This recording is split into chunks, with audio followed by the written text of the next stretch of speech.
Hi everyone. This might be the last video I do on the topic of hair.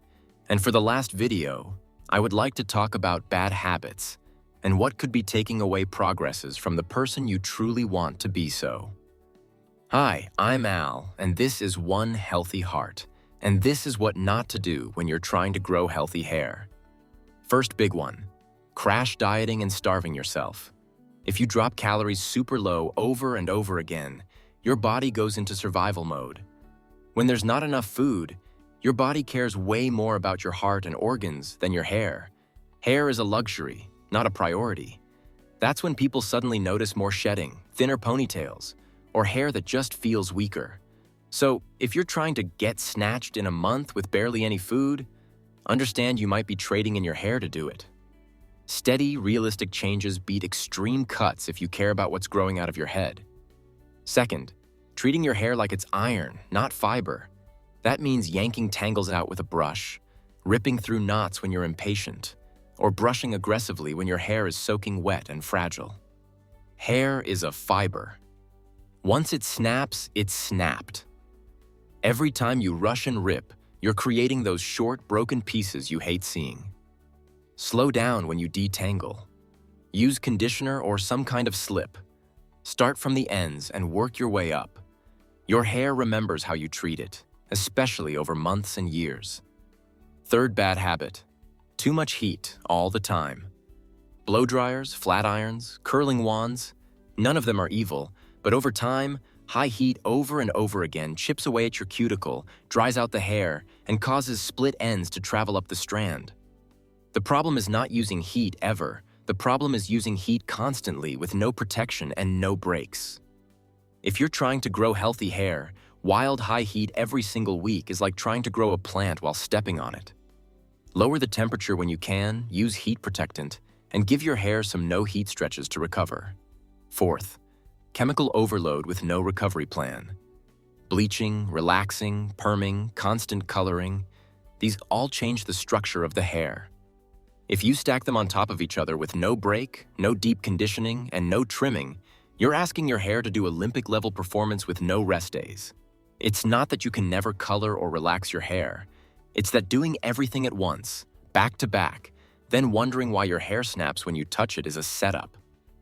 Space out big chemical services, take aftercare seriously, and be honest with yourself about how much your hair can handle.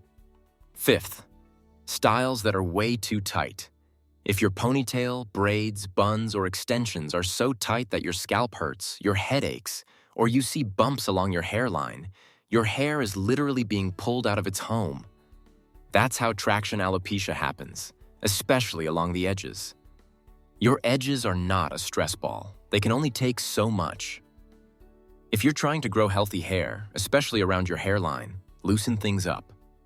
A neat style that's not painful is always better than a snatched style that your follicles are screaming about. Sixth bad habit, thinking shampoo is the only part that matters. Overwashing with harsh shampoos and then barely conditioning or never using anything moisturizing is a rough combo. Stripping everything off your hair and then not giving it anything back turns it dry, brittle, and hard to manage. On the flip side, never washing and just piling products on forever can clog your scalp and weigh your hair down. Your scalp is skin. It needs to be clean enough to breathe, but your hair also needs moisture and conditioning to stay flexible. Seventh, ignoring your scalp completely. You can't talk about hair growth and pretend the scalp doesn't exist. Clogged buildup, never rinsing out styling products, scratching your scalp hard with nails, or ignoring flakes and irritation for months. All of that affects the environment your hair is growing out of. You don't have to do something dramatic. Gentle cleansing, not going wild with nails, and paying attention if your scalp is constantly itchy, sore, or flaring up is enough. If something feels off for a long time, that's when you bring in a pro, not just more oils. Eighth, sleeping like your hair doesn't exist. Going to bed with your hair loose, dry, and rubbing on a rough pillowcase every single night is quiet damage. We already talked about silk and satin, but the bad habit to avoid is pretending your pillow has no roll. Cotton plus tossing and turning equals friction and breakage, especially at the ends and around your hairline. Even a silk shirt, a sleeping cap, a satin scarf, or a smoother pillowcase is better than nothing. Ninth, living on stress and no rest. Chronic stress, terrible sleep, constant burnout, your body feels that. For some people, high stress is followed by waves of shedding months later. It's not always instant, it sneaks up. You can't fully control stress, but acting like it doesn't matter at all when thinking about your hair is a bad habit. Basic things like aiming for better sleep, taking small breaks, walking, or doing anything that calms you down aren't just mental health stuff, they're also hair health stuff. 10th bad habit, going supplement crazy without understanding anything. Swallowing 10 different hair vitamins because you saw them in a reel, doubling up on biotin, zinc, collagen, and random gummies without looking at what you're already getting. That's a problem. Your body isn't asking for a random pile of pills, it's asking for balance. Real food, enough protein, some healthy fats, a mix of vitamins and minerals, and, if needed, targeted help. If your hair is changing a lot, especially with other symptoms, getting checked will always beat guessing. And finally, constant comparison. It sounds soft, but it's real. Comparing your hair to everybody else's, switching routines every week because you saw a new trend, never giving your hair time to respond, that's a habit that kills progress. Hair grows slowly. If you're always chasing the next product instead of fixing the basics, food, gentle handling, scalp care, realistic styling, you stay stuck. So if you're trying to grow healthy hair, here's the short version of what not to do. Don't starve yourself. Don't rip through tangles like you're mad at them. Don't burn your hair every week and call it self-care.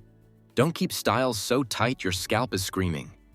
Don't ignore your scalp, your sleep, or your stress. And don't treat supplements like they replace real habits. Your hair is connected to your whole life, your health, your routine, your patience. When you start cutting out the bad habits that work against you, all the good things you do for your hair finally have room to show. That's your Healthy Heart reminder.